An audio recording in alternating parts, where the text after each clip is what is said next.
Si vous êtes en vide de masculin, vous êtes déconnecté de votre corps. Il est alors nécessaire de mettre en place des stratégies pour aller réveiller ce flux au sein même de votre corporalité. Puisque les polarités ne sont finalement que des flux d'énergie, vous allez pouvoir apprendre à activer cette énergie en vous. Avant, tout cela n'était pas conscient pour vous. Vous ne saviez pas que vous étiez comme cela. Maintenant que vous le savez, vous allez pouvoir activer consciemment ces flux dans votre corps. Et pour activer ces flux, vous allez mettre en place des actions, suivre une stratégie, et donc acquérir de nouvelles habitudes dans votre vie. Ces nouvelles habitudes vont faire changer votre corps et la perception que vous avez de lui. Vous comprenez que si vous êtes en vide de masculin, vous serez amélioré en passant à l'action et en étant poussé à mener une activité jusqu'au bout. Parfois, cela peut simplement passer par faire le ménage à fond d'une pièce de votre logement. Faire le ménage du début jusqu'à la fin, en nettoyant tout et en s'y tenant. Rien que le fait de ne pas lâcher va activer en vous le flux masculin. Pas besoin de faire les pieds au mur et de réciter 10 mantras. Cette activation des polarités passe par des actions concrètes dans le quotidien. Dans le cadre du suivi de mes patients, j'ai mis en place des routines d'exercice. Je stimule mes patients pour que tous les matins, ils fassent ces routines en allant jusqu'au bout. Ces routines sont courtes et calibrées pour être faciles à intégrer dans le quotidien. J'insiste sur la notion de régularité et je les challenge pour qu'ils aillent au bout de la routine, car en faisant cela, je stimule leur flux masculin. Je m'adresse à tous, mais si j'insiste, c'est que je sais que je vais toucher ceux qui sont en vide de masculin. En effet, les autres n'ont de toute façon pas besoin d'être stimulés, car ceux qui ont une bonne connexion à leur flux masculin le feront très correctement. Surtout s'ils sont en excès de masculin et qu'ils sont madame et monsieur parfait. Pour eux, il me faudra adopter une autre stratégie. Donc, en plus de travailler sur les chaînes musculaires et la suspension hydropneumatique, je travaille sur ces flux de manière à optimiser ma prise en charge des facteurs d'accélération du vieillissement. Pour stimuler le flux masculin de mes patients, je les invite également à apprendre le fonctionnement de leur corps. C'est pourquoi je fais régulièrement des formations, des vidéos et des pages d'écriture. Je donne également des cours de routine et des cours de développement de la conscience corporelle pour que mes patients puissent apprendre leur corps et le percevoir de plus en plus intimement. En comprenant de mieux en mieux votre corps, vous êtes en train de vous en faire un ami, ce qui vous éloigne de cette notion problématique du corps comme fardeau. Stimuler le principe masculin, c'est apprendre à repérer les moments où vous cherchez à fuir la réalité. Quand je vous pousse à travailler concrètement sur votre corps, je vous aide à revenir dans cet espace qui est ici et maintenant. En vous poussant à connecter votre réalité corporelle de l'instant, je vous empêche de fuir dans des mondes qui vous dispersent. C'est aussi pour cette raison que je vous apprends à vous connecter très régulièrement à votre corps par l'intermédiaire d'une respiration dirigée qui s'adresse à la suspension hydropneumatique. Vous êtes, par cette respiration, poussé à vous positionner au cœur, au centre de vous-même. S'impliquer dans un groupe est un bon stimulant du principe masculin.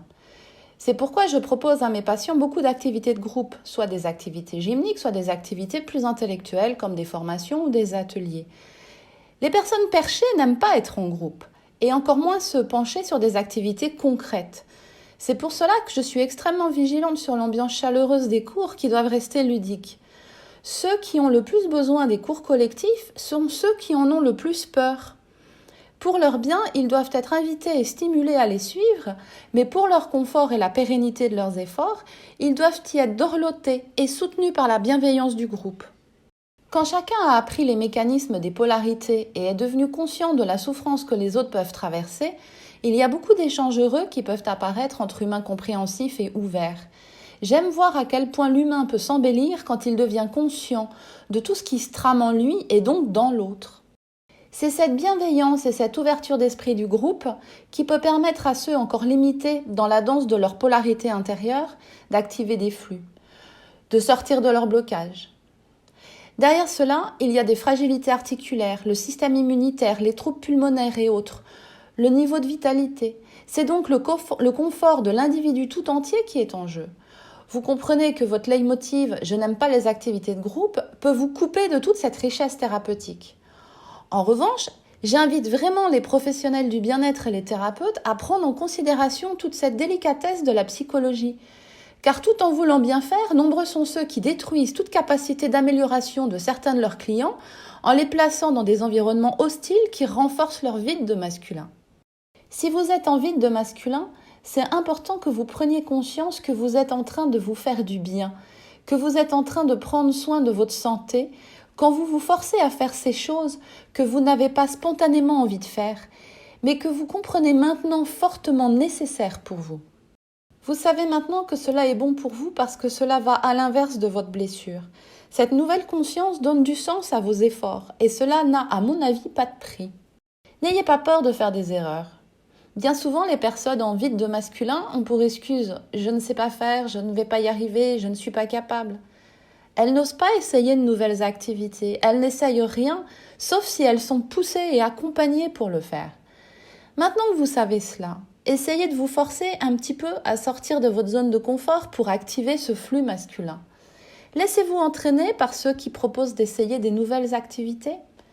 J'aime dans mes protocoles de traitement utiliser les gros ballons de Klein-Fogelbach, qui sont très déroutants car totalement instables en première intention. C'est aussi pour vous stimuler à sortir de votre zone de confort, pour élargir votre flux masculin. Apprenez à maîtriser le temps. Rien de mieux pour ceux en vide de masculin que de se donner un programme à suivre. Si vous êtes dans ce cas de figure, vous avez sûrement remarqué que c'est très compliqué pour vous de suivre un planning. Mangez à heure fixe et obligez-vous à respecter ce que vous avez fixé. Commencez par vous fixer des petites choses. J'oriente mon coaching dans ce sens en utilisant les routines d'exercice ou des routines alimentaires qui non seulement vous permettent d'améliorer votre condition physique de manière directe, mais qui en plus stimulent votre vitalité par la polarité masculine. Ainsi, mes patients commencent par de toutes petites choses. Une fois que la personne a compris qu'elle a réussi à mettre en place une action, qu'elle a réussi à la tenir, et donc à connecter son flux masculin, elle accède à un ressenti intérieur puissant et nouveau. Elle a gagné quelque chose. Elle a senti une nouvelle force en elle. Elle se sent déjà plus forte. Ainsi, elle monte un palier à l'intérieur d'elle-même. Ce nouveau sentiment de force intérieure est énorme pour elle. Quand une personne de structure schizoïde en vide de masculin arrive à prendre conscience qu'elle a une possibilité d'agir dans sa vie sans en souffrir et même en recevant de la reconnaissance de la part des autres, c'est merveilleux. C'est un bien qu'elle se fait pour tout son système musculaire, émotionnel et mental. Autre astuce que je conseille, c'est de vous regarder dans un miroir et d'apprendre à percevoir les limites de votre corps. C'est pour cela que je fais toujours travailler mes patients face à un miroir en les invitant régulièrement à observer ce que le corps leur montre et à le comparer avec ce qu'ils en perçoivent de l'intérieur. Je challenge toujours la perception visuelle avec la perception kinesthésique.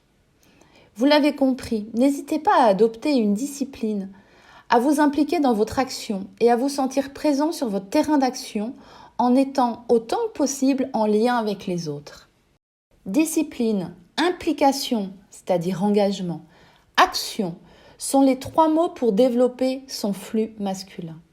Pour les personnes qui sont déjà bien équilibrées dans leur polarité masculine, appliquer cette stratégie renforce leur action. C'est donc un plan que je conseille à tous ceux qui se lancent dans un projet, qui veulent lancer leur activité, qui veulent atteindre un objectif particulier. Je leur explique que c'est important qu'ils renforcent ce flux masculin par ce type d'action. Dans ce cas de figure, cette stratégie ne sera pas appliquée pour améliorer un confort articulaire ou un système immunitaire fragile, mais pour optimiser un niveau d'énergie, une vitalité, pour que le corps soit le meilleur support possible dans un projet. Ce n'est plus la version de mon travail qui concerne la prévention de l'accélération du vieillissement, mais celle qui concerne l'optimisation corporelle pour que le corps devienne un puissant allié de vie et non un frein. Tout comme vous pouvez stimuler la polarité masculine au sein de votre corporalité, il est possible de la stimuler au cœur de votre monde émotionnel. L'idée ici est d'apprendre à connecter votre source d'énergie et de bien-être intérieur, c'est-à-dire votre maturité émotionnelle. Votre corps mûrit physiquement tout seul, il n'a pas besoin de déclencheur. C'est la vie, la nature qui se charge de faire grandir, mûrir votre corps. Par contre, pour la sphère émotionnelle, c'est vous qui, à un moment donné, devez décider de prendre de la maturité. Malheureusement, c'est souvent parce que l'être humain a une grande souffrance à vivre qu'il commence à utiliser les outils de la maturité émotionnelle. Souvent, cela arrive trop tard. La maturité émotionnelle, ce sentiment de bien-être intérieur, cette capacité à rendre l'émotion consciente et à savoir la choisir, donne une force énorme dans la vie et soulage le corps de beaucoup de tensions, de pression, de crispation. C'est pourquoi je conseille également, pour activer cette polarité masculine sur le plan émotionnel, de toujours chercher à développer votre confiance en la vie et votre confiance dans les autres. Je voudrais juste vous montrer une petite différence entre « j'ai confiance » et « je suis en confiance ». Vous avez vu que l'être humain se définit par « je suis ». Vous êtes des êtres humains. Vous n'êtes pas des avoirs humains ou des fers humains. Quand je suis en confiance, c'est ma sphère émotionnelle et mon état d'esprit qui sont dans la confiance. Il existe une sérénité et un alignement en soi sur la confiance. Quand j'ai confiance, ma confiance s'exprime pour telle ou telle chose et en rapport avec quelque chose qui est extérieur à moi. Ce n'est pas « je suis en confiance quoi qu'il se passe parce que je me sens fort à l'intérieur de moi ». Faites attention à la manière dont vous placez une attention dans votre vie. Pensez à réfléchir de temps en temps à ces détails qui n'en sont pas.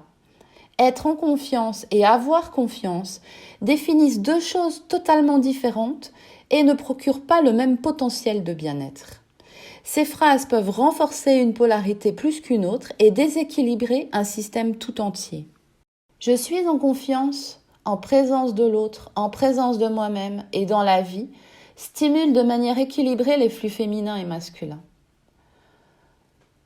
On ne crée pas de déséquilibre en soi, ce qui est bon pour le corps. J'espère que vous sentez la nuance. La stimulation de votre flux masculin passe par une certaine rigueur, une précision au quotidien, être ponctuel, avoir une forme d'autorité sur soi-même, prendre conscience de sa manière de consommer, apprendre à distinguer ses vrais besoins, ses attentes, prendre conscience de sa propre responsabilité, de ce qui est vécu et de ses réactions émotionnelles. Le perché ou même le dépendant arrivent à percevoir leurs besoins, mais comme ils n'arrivent pas à les combler par eux-mêmes, ils vont parfois jusqu'au déni de leurs véritables besoins. Parfois, le coaching doit passer par le b.a.-ba, c'est-à-dire de quoi votre corps a vraiment besoin. De vitamines, d'oligo-éléments, de protéines, de glucides. Et pour objectiver cela, il faut passer par des tableaux. Qu'est-ce que vous donnez à votre corps parce qu'il en a besoin ?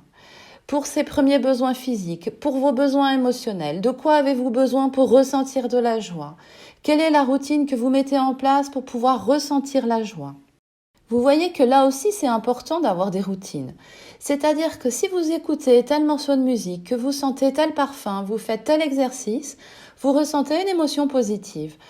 Donc, vous savez que si vous combinez ces éléments, vous arriverez à trouver cette émotion positive. Cela veut dire que le jour où vous avez une émotion négative, une mauvaise nouvelle, un tracas particulier, quelque chose qui vous embête, vous pouvez rester coincé dans votre émotion négative pendant très longtemps. Dans cette situation, vous n'êtes plus conscient de votre besoin essentiel pour être bien. Quand c'est comme cela, vous pouvez sortir votre feuille de routine et suivre le plan. Écouter tel morceau de musique, sentir tel parfum et faire telle chose. En faisant cela, vous passez à l'action, vous vous mettez en mouvement et vous apprenez à combler vos besoins par vous-même. En 10 minutes, votre émotion négative est transformée. Mais si vous n'avez jamais prévu à l'avance votre routine spéciale émotion négative, vous êtes cuit.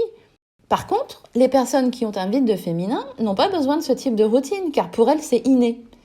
Dès qu'elles ont une contrariété, leur leitmotiv est « Il existe 7 milliards d'individus sur cette planète, il n'y en aura pas un seul qui a le droit de me pourrir ma journée. » Donc, quand elles vivent quelque chose de désagréable, elles valident rapidement qu'elles n'aiment pas ça, que ça ne leur plaît pas, elles le vivent pour ce que c'est, mais elles restent positives, voire gaies. Elles font ce qu'il y a à faire pour régler le problème, mais elles vont tout de suite chercher comment elles vont pouvoir retourner cela à leur avantage. Apprenez à cesser de vous plaindre, de blâmer et de critiquer. Il existe effectivement un dicton qui dit que c'est toujours ceux qui en font le moins qui critiquent le plus. En vide de masculin, ils n'en font pas beaucoup. Ils ne s'impliquent pas. Par contre, ils critiquent beaucoup parce que leurs attentes et leurs besoins sont rarement comblés par les autres comme ils aimeraient que cela soit fait. C'est pour cela que je vous invite à sortir du blâme et de la critique et d'essayer de vous mettre un petit peu à la place de l'autre. Comprendre ce que vit l'autre est important pour retrouver les pieds sur terre. C'est important de comprendre qu'en tant qu'être humain, il nous faut expérimenter le bien, le mal, la gentillesse et la méchanceté. Tout est en nous, de toute façon. Cela ne sert donc à rien de critiquer. Quand on voit l'autre qui ne se comporte pas forcément de manière très agréable, on sait qu'il possède en lui un aspect agréable, mais aussi un aspect désagréable, comme nous. On a tous en nous la méchanceté et la gentillesse. Vous pouvez apprendre que dans l'instant, ce comportement désagréable de l'autre vous dérange. Pas besoin de continuer à supporter cela. Vous savez ce qui est bon pour vous, vous savez vous le donner, donc vous n'allez pas rester dans une ambiance désagréable. Mais vous n'allez pas non plus blâmer l'autre, le critiquer, ni le rejeter, ni le juger, parce que finalement, c'est une personne à l'instant T qui a en elle de la gentillesse et de la méchanceté. Et là, elle vous montre un visage qui ne vous plaît pas. Mais si vous la revoyez dans 2 jours, elle sera sûrement charmante.